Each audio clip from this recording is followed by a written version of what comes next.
मुस्कुराहट। दर्द गम में हर इंसान में प्यार ढूंढता हूँ मैं। क्यों नहीं तू आकर मुझे गले से लगा लेता। जी हाँ, मोहब्बत का कोई वक्त और ठिकाना नहीं होता। ज़िंदगी के हंसी सफ़र में न जाने कब, कहाँ और कैसे कोई हमसफ़र मिल जाए, जिसे मिलने पर ज़िंदगी और वक्त के बस वहीं रुक जाने का दिल करे। लगे मानो बस इसी की तो हमें तलाश थी। कुछ ऐसे ही किस्से कहानियों से रूबरू कराती हमारी आज की यह कहानी। टन टन टन टन टन। स्टेशन पर ट्रेन के आने से पहले बजने वाली इन घंटियों को गिनना मेरी पुरानी आदत थी। न जाने क्यों, पर इन घंटियों को सुनकर इस भाग दौड़ भरी ज़िंदगी में मुझे अपने ज़िंदा होने का प्रमाण मिलता था। आज भी इसी एहसास के बीच में आगरा से दिल्ली तक का सफ़र पूरा कर रहा था। खैर, ट्रेन स्टेशन पर आ चुकी थी और ट्रेन में जल्दी चढ़कर पूरी सीट पर अपना कब्जा जमाने की पुरानी प्रथा को लोग आज भी पूरा कर रहे थे।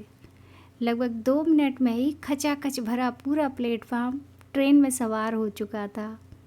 मैं भी अब रेलवे की उस पुरानी बेंच से उठा जो मुझे हर स्टेशन पर मिल जाती और अनायास ही मुझे अपनी ओर खींच लेती थी।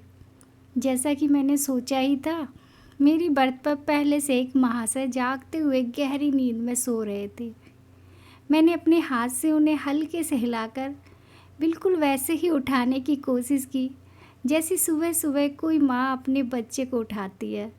हालांकि उन्होंने भी मेरा पूरा साथ देते हुए छोटे बच्चे की ही तरह नींद के आगोश में अपने पैरों को थोड़ा सा समेटकर बिना उन्हें परेशान किए चुपचाप वहाँ बैठ जाने का इशारा किया। खैर, भारतीय होने की परंपरा का निर्वहन सफलतापूर्वक हो चुका था, इसलिए मैंने थोड़ी कड़क आवाज़ में कहा, भाई साहब, यह मेरी सीट है। पहली आवाज़ में ही गहरी नींद से उठकर उन्होंने मुझे गुस्से से इस कदर देखा जैसे बस आज मेरी ज़िंदगी का आखिरी दिन हो, और अपना कंबल लेकर ऊपर की बर्थ पर चढ़ गए। ऐसा मेरे साथ अक्सर ही होता था, इसलिए मुस्कुराकर मैं अपनी बर्थ पर बैठ गया और हमेशा की तरह नॉवल पढ़ने लग गया जो मैंने अभी अभी स्टेशन के बुक स्टॉल से ख़रीदी थी। ट्रेन को स्टेशन छोड़े लगभग 20 मिनट हो चुके थे और अब तक मैं अपनी नॉवल के लगभग 8 पन्ने पढ़ चुका था। तभी मेरी नज़र सामने के कंपाउंड में बैठी एक लड़की पर पड़ी। हल्के पीले रंग का सूट पहने वह मुझे कुछ परेशान सी दिखी। उसके चेहरे को देखकर लग रहा था जैसे वह थोड़ी सी घबराहट में है। ऐसा लग रहा था जैसे वह बिना टिकट यात्रा कर रही हो। बार बार पीछे मुड़कर वह टीटी के ना आ जाने की सोच रही थी। शायद सोच रही थी कि टीटी को थोड़े बहुत पैसे देकर कुछ निपटारा कर लेगी। सामान के नाम पर उसकी गोद में महज एक छोटा सा बैग था। फिर थोड़ी देर बाद वह खिड़की की ओर हाथ रखकर सो गई और मैं भी अपनी नॉवल पढ़ने में व्यस्त हो गया। लगभग आधे घंटे बाद टीटी ने उसको उठाया और पूछा, कहाँ जाना है बेटी? अंकल, दिल्ली तक जाना है, उसने घबराहट और मासूमियत भरे लहजे में कहा। टिकट है? टीटी ने पूछा। हाँ अंकल, जनरल का है, लेकिन वहाँ चढ़ नहीं पाई, इसलिए यहाँ आकर बैठ गई। ठीक है बेटा, लेकिन 300 रुपये पेनाल्टी लगेगी, टीटी ने कहा। लेकिन अंकल, मेरे पास तो 100 रुपये ही हैं। लड़की की आंखें अब थोड़ी सी भीग चुकी थी। ये तो गलत बात है बेटा, पेनाल्टी तो भरना ही पड़ेगी, टीटी ने कहा। सॉरी अंकल, मैं अगले स्टेशन पर जनरल डब्बे में चली जाऊंगी। मेरे पास सच में 100 रुपये ही हैं। कुछ परेशानी आ गई, इसलिए जल्दबाजी में घर से निकल आई और ज़्यादा पैसे रखना भूल गई। बोलते बोलते वह रोने लगी। टीटी को उस पर दया आ गई और उसने 100 रुपये का चालान बनाकर उसे दिल्ली तक के सफ़र की अनुमति दे दी। टीटी की जाते ही उसने आंसू पोंछे और इधर उधर देखा कि कहीं कोई उसे देखकर हंस तो नहीं रहा। फिर उसने अपने बैग से मोबाइल निकाला और किसी को फ़ोन किया कि जल्दबाजी में वह पैसे रखना भूल गई और अब उसके पास बिल्कुल पैसे नहीं हैं। कैसे भी करके दिल्ली स्टेशन पर उसे कुछ पैसे भिजवा दें, नहीं तो वह समय पर गांव नहीं पहुंच पाएगी। इतना सब कुछ सुनने और समझने के बाद मेरे मन में एक ही बात बार बार आ रही थी कि हो ना हो यह लड़की किसी न किसी मुसीबत में ज़रूर है। न जाने क्यों उसकी मासूमियत देखकर मैं उसकी ओर खींचा चला जा रहा था। मन कर रहा था कि उसके पास जाकर इंसानियत के नाते उसकी मदद करूं और कहूं कि तुम परेशान मत हो और रो मत, लेकिन एक अजनबी के लिए इस तरह से सोचना और उसके पास जाकर उससे बात करना भी अजीब था।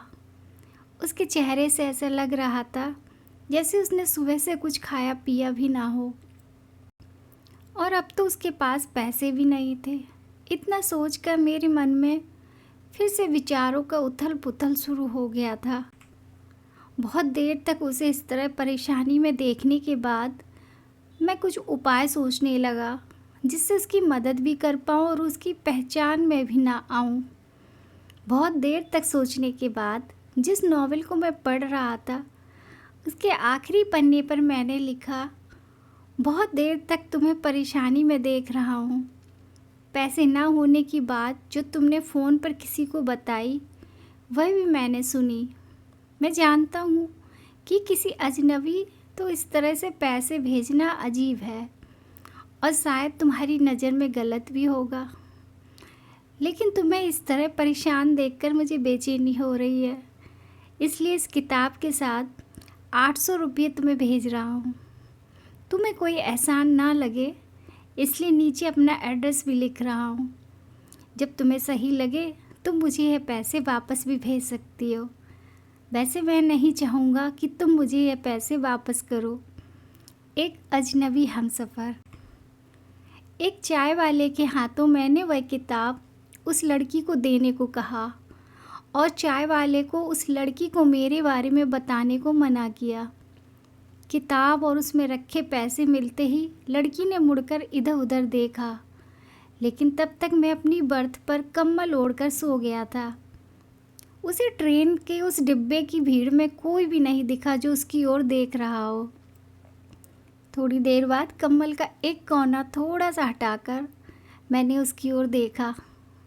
पैसे पाकर अब उसके चेहरे पर एक चमक आ चुकी थी और सुर्ख पड़े होठों पर एक मुस्कुराहट थी। उस दिन उसकी वह मुस्कुराहट देखकर ऐसा लगा जैसे कई सालों से मुझे बस इसी मुस्कुराहट का इंतज़ार था। उसके चेहरे की मुस्कुराहट ने मेरे दिल उसके हाथों में थमा दिया।